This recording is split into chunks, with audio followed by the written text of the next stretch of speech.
Okay, it's time for another nightly boring video about fucking tanks and vans, huh? Okay, so here's what we've done. We've got, this has all been trial and error to get to this point. We're getting pretty close. We might be where we need to be. I might have cut this at the wrong angle. I might bring that in just a little bit more to clean that angle up. But in general, I think we're about where we want to be because, okay, so let's talk about this. This is, I need to put a level on this and show you.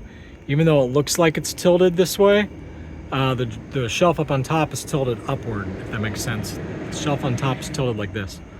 That way when you put more weight on the shelf up top, it still stays level. I really need to put a level on this, I suppose, to show you. But the goal is to have this be relatively low in the grand scheme of things, not all the water over there, but it's not the end of the world. It's not like I'm drinking the water. I'm just using it to take a shower if need be, when I do use it. Let me show you here again where we are. I've got it at a slight diagonal as it goes back. And as you can see, there's enough meat sticking out up there that if I was to run a beam up from the battery, which I'll show you what I mean here in a second. Give me a minute. Okay, so now granted this beam's too short, but it just kind of helps me visualize what's going on here. So if I run, I'm going to run two beams, one in front of another. So you run one beam, ballpark right here in this area is what I'm thinking. It's going to come straight up and hit the shelf. Okay, so the beam is going to be permanent, and then well, not permanent, but it's locked in place. It'll be I'm going to build a corner piece of wood around the battery there, and then this would bolt into that corner piece of wood, and it would kind of just be viced in place between the shelf and the ground.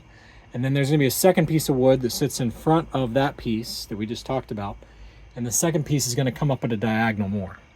And so this diagonal is going to come up to right in here. Okay, and so what that's going to do is that's going to give us a rigid point on the shelf, because then up above we're going to have a beam that is literally right behind that strap that goes straight up to the ceiling, right behind that strap to that beam. So that will keep this shelf from bouncing upward. It'll keep compression on the shelf down. Okay, and it should all just keep this all rigid.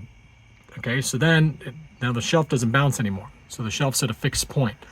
So once the shelf's at a fixed point, then what I'm thinking about doing is I'm just going to build two thin pieces of wood to assemble a corner. Okay, and that corner is going to come up at a certain height just above the tank, and when you lift the straps, that corner is going to hit the shelf first. Okay, so when you tighten up the straps, now granted this might be about where the straps get tightened to. Okay, so I'm probably going to build it at about this distance, but the first thing I'm going to do is build this thing here, because that's going to dictate where the shelf ends up, if that makes sense.